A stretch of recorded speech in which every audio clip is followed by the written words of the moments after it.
Untuk metode selanjutnya yang akan kita bahas adalah metode Steepest Ascent atau Steepest Descent. Yang maksudnya Steepest Ascent itu adalah metode untuk berpindah dalam satu space variabel itu pada arah yang paling curam atau paling steep ya. Jadi ascent itu artinya naik.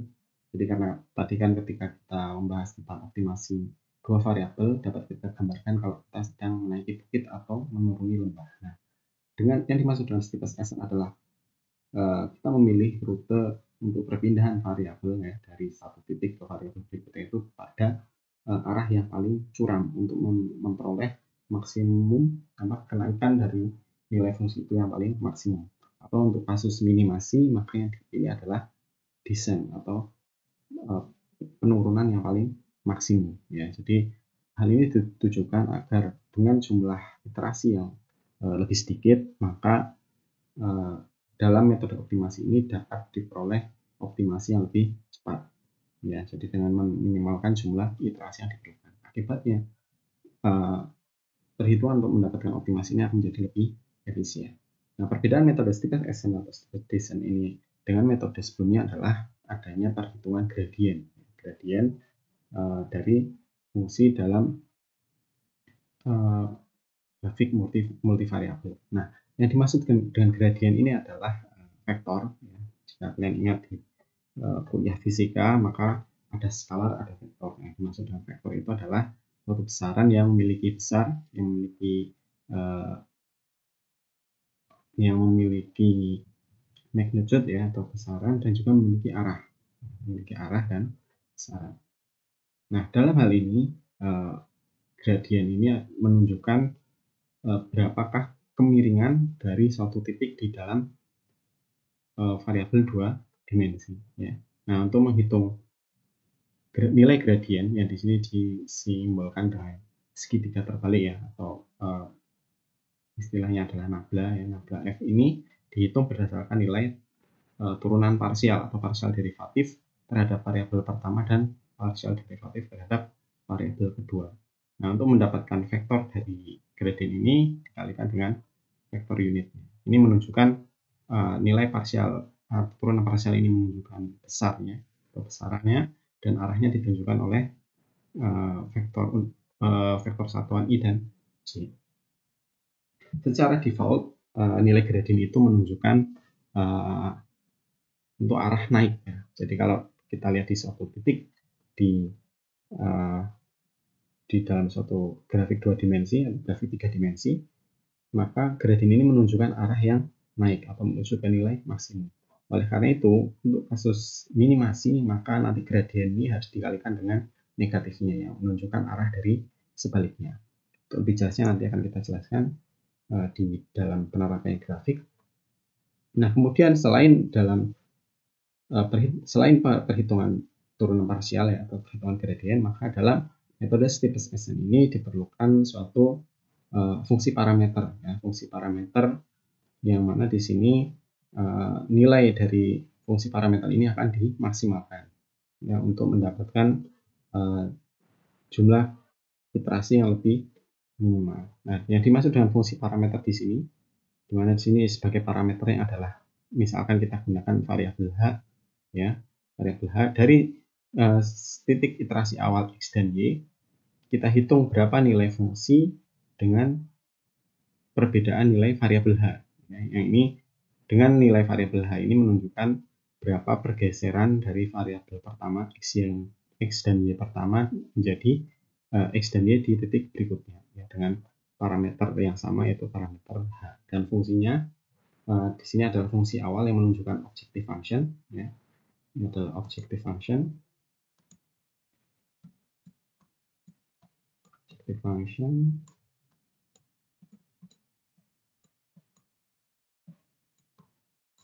Kemudian yang diinputkan ke dalam objective function itu bukan X dan Y awal, tapi X dan Y yang sudah dimodifikasi lah ya, dengan memasukkan parameter H. Jadi secara eksplisit nilai variabel yang dimasukkan adalah X plus turunan parsial terhadap X dikalikan H, dan untuk Y-nya dimasukkan adalah Y plus turunan parsial terhadap Y dikalikan H. Lebih jelasnya bisa kita lihat di tata kontur berikut. Ini adalah gambaran untuk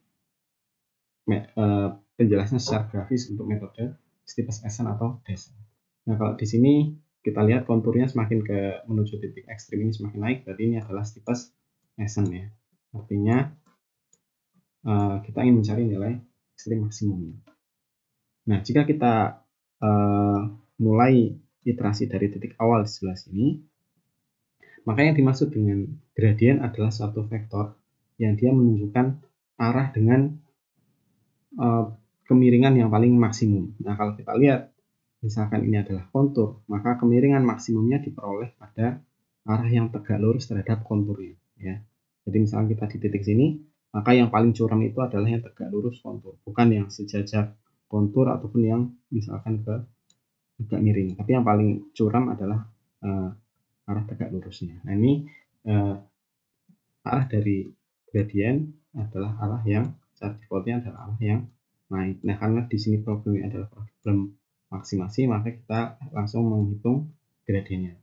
Dimana kalau kita lihat turunan parsial dari terhadap X ditunjukkan oleh vektor atau anak panah yang ke arah kiri, sedangkan yang turunan parsial terhadap Y ditunjukkan oleh vektor yang arah ke atas. Sedangkan vektor gradien secara keseluruhan ditunjukkan berarah ke arah sini ya, ke arah sini. Ini adalah vektor gradien. Nah, dalam metode steepest ascent ini kita pilih nilai H, ya, kita pilih nilai H sedemikian rupa sehingga nilai pergeseran dari variabel X dan Y dari titik awal menuju titik ini memperoleh kenaikan nilai fungsi yang paling maksimal. Nah, kalau kita misalkan kita potongkan penampang ya dari titik 1 ini titik pertama menuju ke arah titik kedua. Dan jika ini kita gambarkan dalam ya kita gambarkan penampangnya, maka kira-kira bentuknya seperti ini. Ini adalah titik 1, kemudian yang ke arah sana ini menunjukkan arah sejajar dengan arah gradiennya. Maka jika kita ikuti jalur dari titik 1 menuju titik 2, maka kira-kira gambarnya akan seperti ini. Ya, seperti ini, terus naik sampai ada di satu titik, di titik 2 ini. Jika kita berjalan lebih jauh dengan arah yang sama, maka nilai fungsinya tidak akan naik lagi dan cenderung akan turun. Ya. Nah, disinilah titik 2 yang kita cari sebagai parameter, ya, sebagai parameter dari H. Jadi kita pilih nilai H sedemikian rupa sehingga kita peroleh titik keduanya pada titik yang maksimum. Ya, artinya di sini kita optimumkan nilai H-nya. Nilainya kita pilih yang optimum sehingga kita peroleh nilai dari titik 2 itu yang maksimum.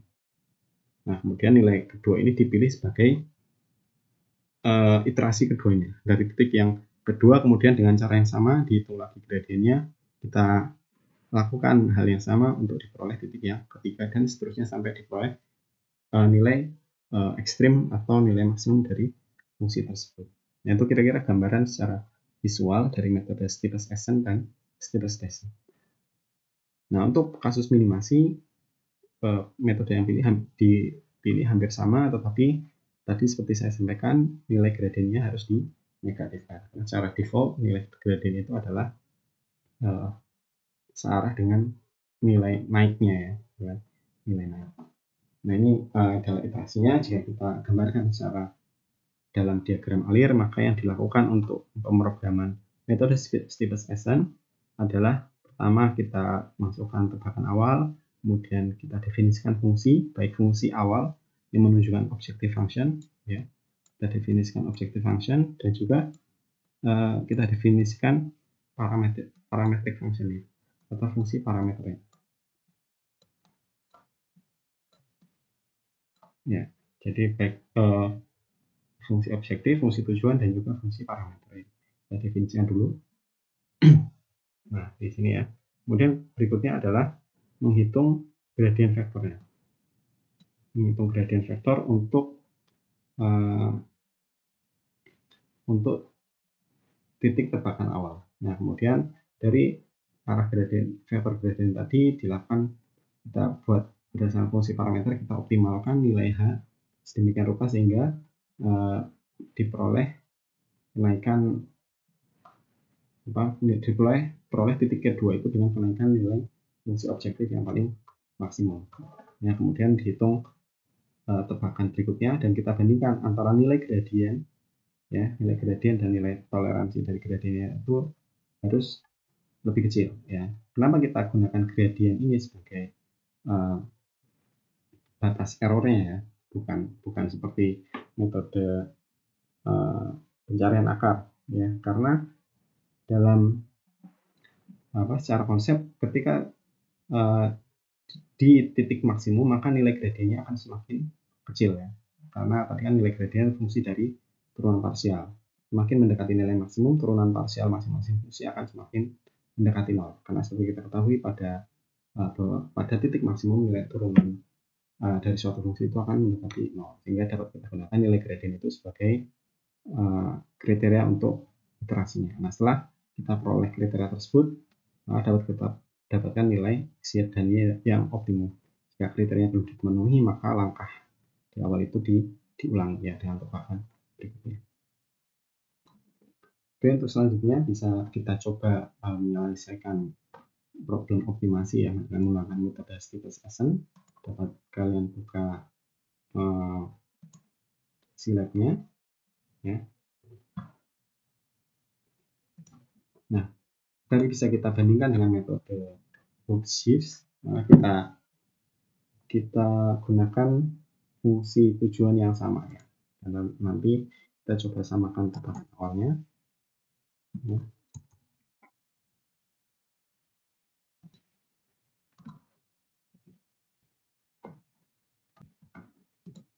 Yang pertama kita lakukan adalah mendefinisikan fungsi metode Stephenson. Karena di fungsi tujuan itu adalah minimasi, maka metode Stephenson, ya.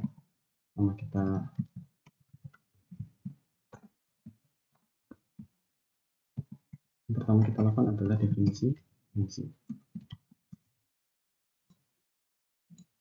Oke, kita bisa menggunakan definisi dengan def, ya. Di sini kita objective functionnya kita gunakan nama fungsi f, ya, f sebagai fungsi dari x dan y, ya. Kemudian ini fungsinya kita samakan dengan metode Hook-Schiff. Kemudian untuk berikutnya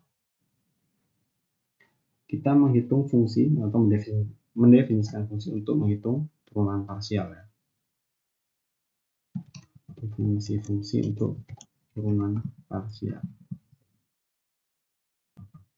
Untuk definisi turunan parsial kita bisa menggunakan karena cukup panjang, ya, kita bisa menggunakan function dan in-function. Nah, di sini kita menghitung turunan parsial menggunakan forward difference, ya. Sebenarnya bisa saja fungsi ini kalian turunkan secara analitik, ya, tapi untuk program yang lebih general bisa digunakan untuk berbagai macam fungsi, maka di sini didefinisikan saja nilai turunan parsialnya, ya. Kemudian di sini karena kasusnya adalah minimasi, maka kita hitung untuk turunan parsialnya adalah nilai negatifnya. Nilai negatif akan nanti gradiennya juga menjadi negatif. Nah, kemudian untuk deltanya di sini untuk penghitungan turunan secara finite difference kita perlu definisikan dulu. Lalu kita pilih nilai delta itu adalah satu angka yang kecil, ya. Lalu kita pilih 1/10⁻⁷, ya, untuk menghitung turunan parsialnya.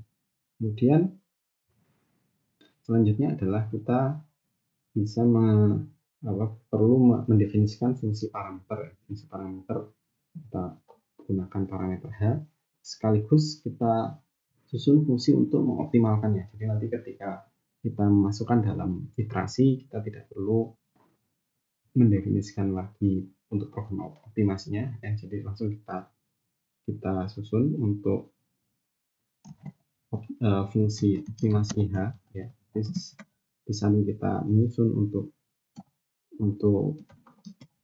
fungsi parameternya juga sekaligus kita optimasi.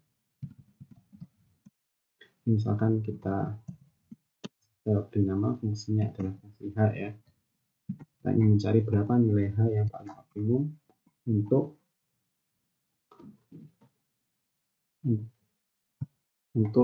tiap titiknya ya, untuk tiap titiknya. Yang perlu yang menjadi input di sini adalah pertama nilai turunan parsialnya ya. Jadi diberi nama df ya, adalah parsial. Kemudian kita perlu mendefinisikan di dalam fungsi ini adalah fungsi parameter ya. Definisi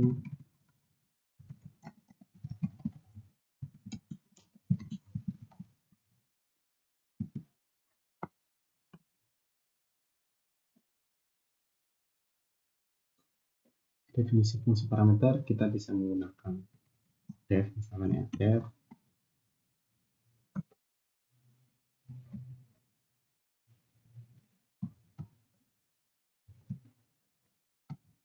ya, ini adalah parameter dari H ya, dan nilai G sama dengan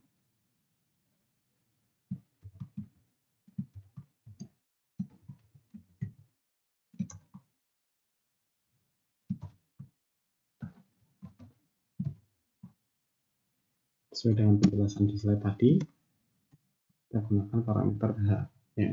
Jadi di sini G adalah suatu fungsi dengan nilai X dan Y tertentu dan turunan parsial tertentu, yang kita ubah adalah nilai H-nya. Oke, selanjutnya yang dulu.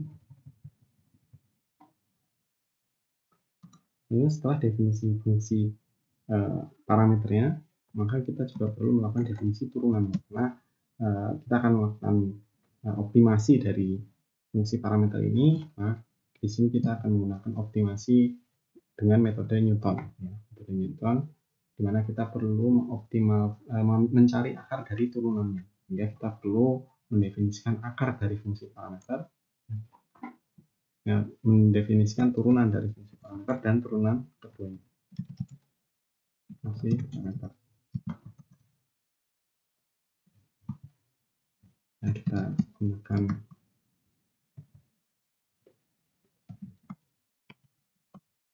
nama turunan pertama adalah DGH. Ini sebagai fungsi dari fungsi dari H ya. Dari H yang kita definisikan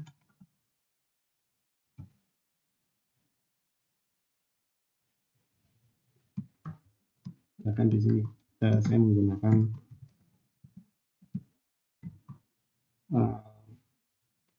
forward difference ya. Forward difference ini sebagai nilai deltanya ya. Nilai deltanya saya gunakan nilai delta yang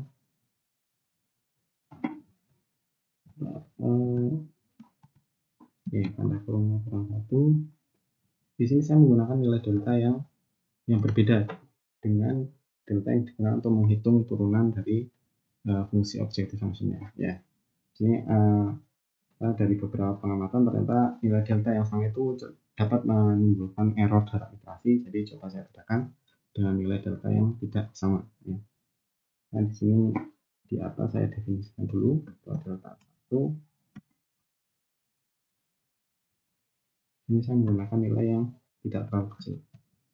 Nah, ini perlu penelitian lebih lanjut ya, kenapa perlu definisikan yang berbeda. Oke, kemudian selanjutnya adalah mendefinisikan turunan kedua. Karena bentuk dari turunan kedua itu adalah turunan pertama dari turunan pertama, jadi langsung kita kopikan definisi turunan kedua. Kita bisa gunakan nama variabelnya di dua pihak. Yang di sini yang kita ubah adalah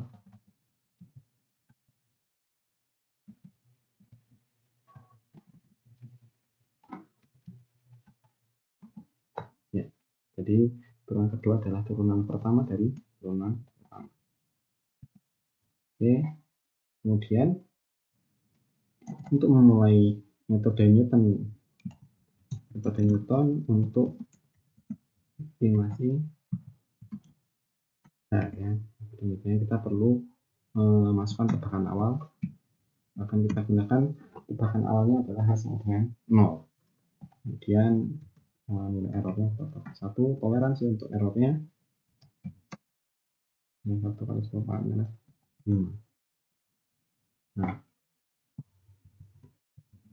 yang selanjutnya adalah kita bisa terapkan iterasi atau loopnya. Loop untuk metode Newtonnya kita gunakan while and loop. While error bisa dari toleransi. Ini juga saya bedakan ya toleransinya nanti dengan iterasi yang di luarnya, saya bedakan. Maka yang saya lakukan adalah menghitung nilai tebakan baru untuk nilai H. Anggap kita gunakan variabel Hn adalah H dikurangi sama dengan metode Newton untuk optimasi adalah turunan pertama dari fungsi yang akan kita optimalkan dibagi dengan turunan kedua. Dan parameter fungsi adalah H. Ya. Dan selanjutnya kita hitung errornya. Error adalah absolut dari H dan N. Dan berikutnya kita update nilai tebakan dari H. Nah, adalah Hn kita masukkan ke dalam H. Kemudian di sini dilakukan iterasi sampai diperoleh nilai error lebih kecil dari nilai toleransinya. Ya. Oke, ini adalah metode untuk optimasi nilai H ya.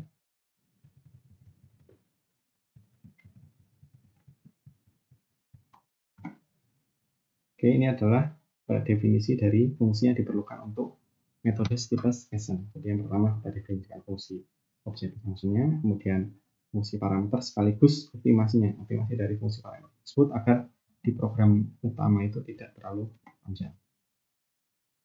Oke, selanjutnya untuk program utamanya, masuk ke program utama untuk Steepest-Ascent ya. Nah, di sini kita sebagai kriteria untuk iterasinya adalah nilai gradien itu bisa dari toleransi ya. Nah, sebelum masuk ke sini kita perlu memasukkan tebakan awal. Data tebakan awal dari metode Steepest-Ascent ini. Tebakan awal, misalkan saya pilih nilai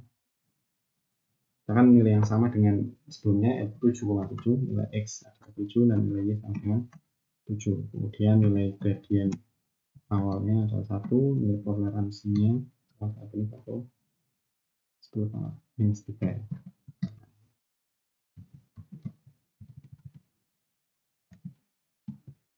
Kemudian deltanya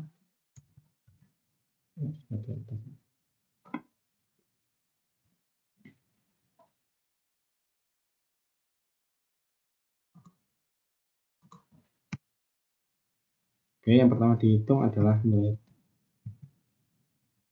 turunan parsial ya, nilai turunan parsial dfx dan dfy untuk menghitung nilai gradien.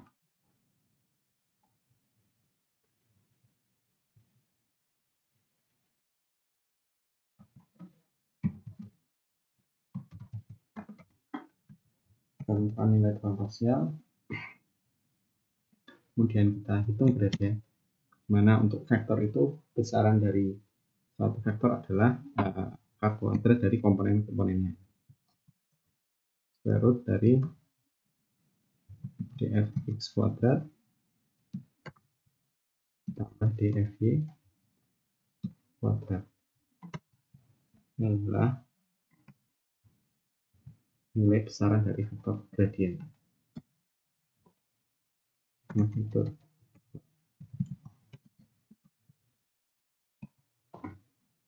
Yang atas tadi ini adalah turunan parsial.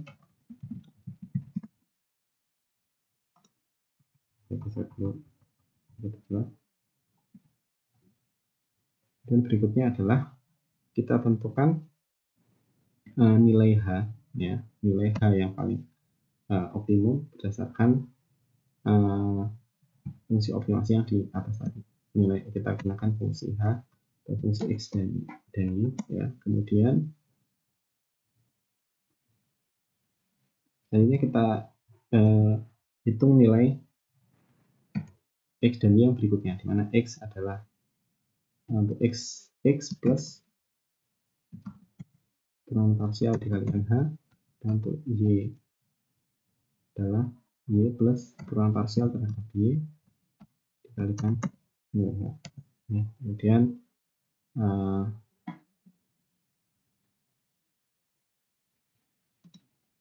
ini selanjutnya yang untuk gradiennya dihitungnya di ya sama saja sama. Kemudian setelah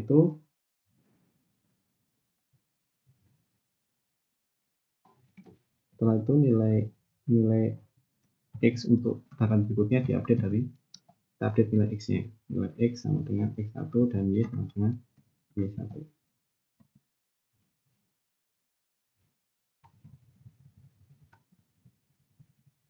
Nah, loop ini kita iterasi hingga diperoleh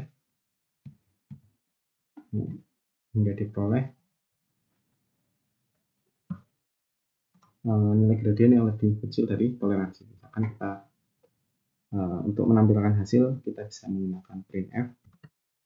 Ini adalah program untuk menampilkan hasil, ya, menampilkan hasil iterasi. Sini hasil iterasinya untuk f optimumnya adalah fxy yang terakhir, dan xy adalah parameter atau variabel yang optimum. Nah, kita bisa coba running programnya. Misalkan stateless descent.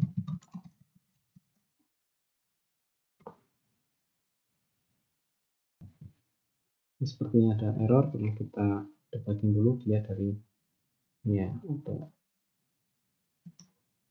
ada kurang tanda kurung, kita perbaiki dulu. Oke, setelah kita perbaiki untuk tanda kurungnya, ya, kita peroleh di sini nilai optimumnya adalah X1 atau X adalah 3 dan Y-nya atau X2 adalah 5, dengan nilai optimum adalah 7,5. Nah, ini sama dengan metode Boxshift. Nah, untuk menampilkan iterasi, maka programnya harus kita modifikasi agar dapat menampilkan nilai tebakan, ya, nilai tebakan pada saat selama iterasi. Nah, di sini saya tambahkan beberapa program dalam iterasi, ya. Kita tambahkan di sini.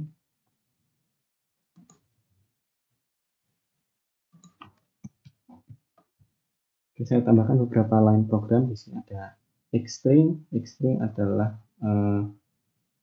untuk menampilkan nilai iterasi di grafik yang kita buat. Kemudian kita masukkan nilai iterasi itu ke dalam variabel xy, ya, yang nanti kita vote dalam scatter vote.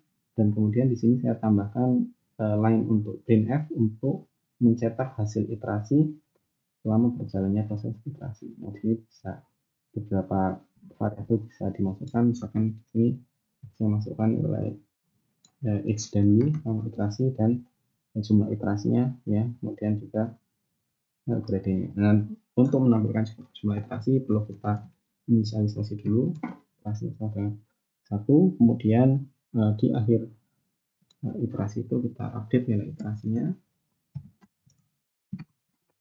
ya. Dan untuk diperoleh hasil yang lebih agar bisa kita tampilkan secara grafis, kita harus membuat kontur dulu, ya. Untuk konturnya di sini bisa kita membuatkan kontur.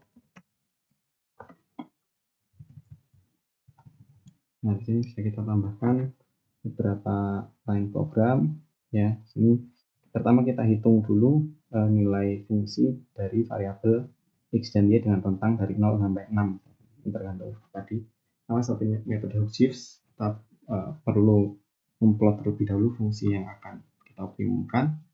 Nah, kemudian selanjutnya kita tambahkan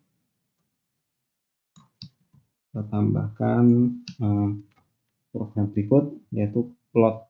Kita membuat scatter plot untuk variabel xy, ya, dimana xy yang pertama ini plot untuk titik x-nya untuk variabel x dan variabel y, ya, dimana untuk kolom ini menunjukkan kolom, ya, kolom 1 untuk x dan kolom 2 untuk y. Kemudian selanjutnya kita memasukkan kontur, ya, kita kontur. Nah, jika kita running, nah itu ya, kita peroleh grafik kontur seperti ini. Nah, mungkin rentangnya bisa kita ubah dari agar tebakan awal kita sama dalam kontur, kita perbaiki. Nah, kira-kira seperti ini. Ini adalah tabel untuk iterasinya dari iterasi 1 sampai 6, ya, jadi hanya butuh 6 iterasi. Kemudian nilai H, ya, kita bisa agar ada headernya, bisa kita tambahkan header di sini sebelum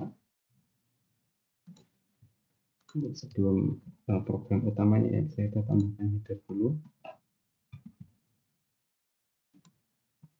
Oke, ini adalah iterasi, kemudian nilai H, nilai X, nilai Y, dan nilai gradiennya. Nah, dapat kita lihat di sini nilai H yang diperoleh dari hasil optimasi menggunakan optimasi fungsi parameter, kemudian nilai tebakan X dan Y-nya dari tebakan awal sampai ke titik optimum. Ya, di sini kita peroleh titik optimum 3 dan 5 dengan nilai F optimum adalah 7,5 atau nilai minimumnya, ya, di sini, ya. Dari titik kita lihat iterasinya dari titik awal, ya, ke arah dengan nilai gradiennya, ya, kita lihat gradien tegak lurus dengan konturnya, ya. Kemudian di sini kita peroleh titik 2, kemudian gradien berikutnya adalah tegak lurus kontur. Jika kita zoom, maka pergerakan dari iterasinya adalah membentuk, ya, seperti membentuk siku gini, ya, zigzag, ya. Tentu ini searah dengan nilai gradien. Untuk berikutnya juga sama sampai di bawah titik optimum. Oke, itu adalah program untuk metode Stipes Descent. Nah, jika nanti problemnya adalah Stipes Ascent, maka untuk metode ini yang perlu dirubah adalah nilai gradiennya tadi, ya, yang tadinya di sini adalah negatif karena Stipes Descent, maka untuk Stipes Ascent tinggal kita positifkan. Oke, itu adalah metode Stipes Ascent atau Stipes Descent. Nah, semoga yang saya sampaikan bermanfaat. Terima kasih atas perhatiannya. Saya tutup. Assalamualaikum warahmatullahi wabarakatuh.